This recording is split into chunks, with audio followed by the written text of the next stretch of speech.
इस बीच हमारे वरिष्ठ सहयोगी रोहित पुनेठा जुड़े हैं, सीधे उनका रुख करेंगे। और रोहित जी, सीधे मैं आपका रुख करूंगा। और जिस तरीके से पाकिस्तान के दक्षिणी वजीरिस्तान में धमाका हुआ, ये माना जाए रोहित जी कि एक बार फिर से ये सामने आया कि पाकिस्तान ने जिस आतंक को पाला पोषा, अब वही आतंक जो है वो पाकिस्तान में धमाके कर रहा है, आतंक फैला रहा है।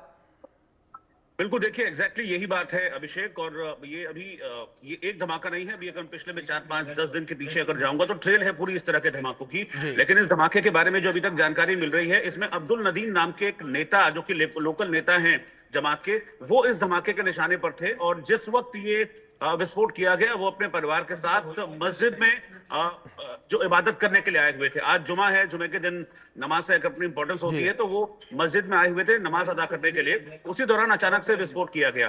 खास बात यह है कि ये पूरी तरीके से प्लान किया गया था, क्योंकि ये जो धमाका है ये रिमोट के जरिए किया गया था, यानी कि वेल प्लान्ड ये एग्जीक्यूशन था पूरा। और इसमें निशाना अब्दुल नदीम थे। अभी तक ये जानकारी मिल रही है कि अब्दुल नदीम इसमें बुरी तरीके से जख्मी हुए हैं धमाके में। कुछ महिलाएं जो आसपास खड़ी हुई थी वो जख्मी हुई हैं, और कुछ बच्चे भी इस धमाके की जद में आकर जो है जख्मी हुए हैं। दक्षिण वजीरिस्तान का ये इलाका है जहां पर ये विस्फोट किया गया है। और इस विस्फोट के बाद एकदम पूरी तरीके से सुरक्षा बल जो हैं उन्होंने इस इलाके को अपनी चपेट में ले लिया है। लेकिन अब आप देखिए कि किस तरह की हालत है पाकिस्तान में। अभी अगर हम पिछले दिनों से जाएं तो पेशावर में धमाका हुआ था, फिर क्वेटा में धमाका हुआ था, फिर बन्नू कैंट में आर्मी का जो इलाका है वहां पर घुसकर टीटीपी के लड़ाकों ने अटैक किया था। कल भी टीटीपी के लड़ाकों ने एक आर्मी का बेस जो है उसको निशाना बनाया था क्वेटा में। परसों 3 जो पाकिस्तानी आर्मी के जवान हैं उनकी हत्या कर दी थी। तो इस तरह की चीजें लगातार पाकिस्तान में होती जा रही हैं। और आज के दिन ये धमाका हुआ है, और इस धमाके में अभी तक हालांकि किसी के मारे जाने की पुष्टि नहीं है,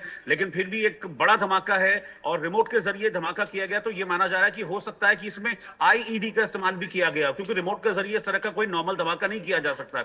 इसमें यह माना जा रहा है कि आईईडी का इसमें इस्तेमाल किया गया है। अब आईईडी अगर इतना इजीली अवेलेबल वहां पर हो जा रहा है, तो आप देखिए अपने आप में कई तरह के सवाल वहां पर खड़े हो रहे हैं। तो पाकिस्तान इस वक्त आप समझ लीजिए कि गहरी मुसीबत में है।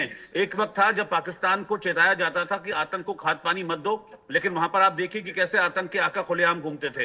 हालांकि अभी पिछले दिनों एफएटीएफ की ग्रे लिस्ट से पाकिस्तान बाहर हुआ है, लेकिन अगर इस तरह की घटनाएं वहां पर बढ़ेंगी तो एक बार फिर से खतरा पाकिस्तान के ऊपर मंडराने लगेगा कि उसको वापस हो सकता है बैन कर दिया जाए। और अगर एफएटीएफ की ग्रे लिस्ट में पाकिस्तान वापस आता है तो फिर उसको कर्ज मिलना बंद हो जाएगा।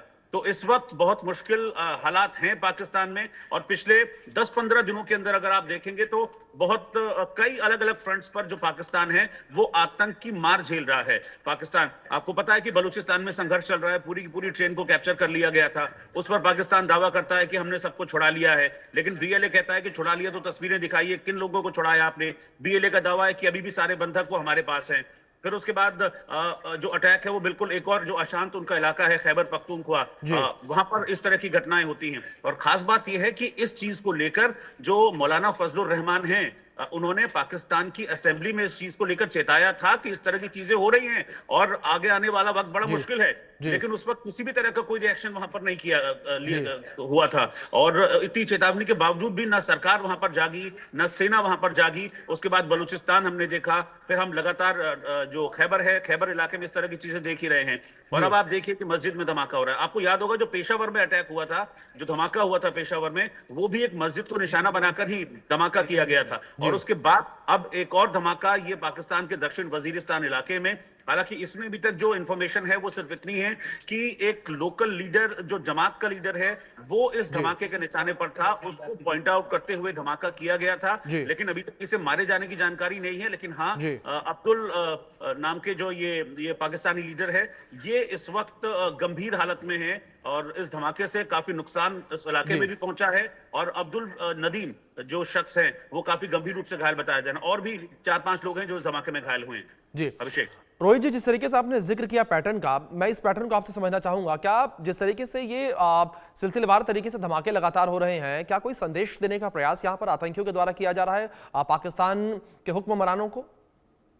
देखिए ये बात अभी 2 दिन पहले जो इमरान खान है पाकिस्तान के पूर्व प्रधानमंत्री, उन्होंने भी कहा था कि ये जो हुकूमत है, ये हुकूमत पूरी तरीके से आतंक परस्त हुकूमत है, आतंक का साथ देने वाली हुकूमत है। आतंक आतंकी जो हैं वो पब्लिक को निशाना बनाकर इस तरह के अटैक्स कर रहे हैं, लेकिन हुकूमत को इस बात का कोई फर्क नहीं पड़ रहा है। और इसी बात को लेकर उन्होंने सियासत पर भी और सेना पर, दोनों पर इमरान खान ने निशाना साधा था। और उनकी पार्टी के नेता भी लगातार इस बात को कहते रहे हैं कि शहबाज शरीफ की सरकार में आतंक सिर चढ़कर बोल रहा है। अभी पिछले दिनों हमने देखा था कि कुछ करीब 83 संगठन थे जिनको बैन किया गया था, लेकिन आप ये उनकी फंडिंग रोकी गई थी एक्चुअली। तो लेकिन वो सिर्फ आई वॉश था, वो सिर्फ दिखाना था, क्योंकि अमेरिका का प्रेशर था। पिछले दिनों हमने देखा था जब प्रधानमंत्री मोदी अमेरिका गए थे, तब डोनाल्ड ट्रंप ने कहा था कि अपनी जमीन को आप आतंक के लिए इस्तेमाल मत होने दीजिए। तो वो एक सिर्फ प्रेशर था और एक आई वॉश की तरह उन्होंने उनकी जो फंडिंग थी वो बंद कर दी थी। लेकिन असल में जो जड़ है पाकिस्तान की, उस जड़ में ही आतंक है, जिसका खामियाजा पाकिस्तान को भुगतना पड़ रहा है।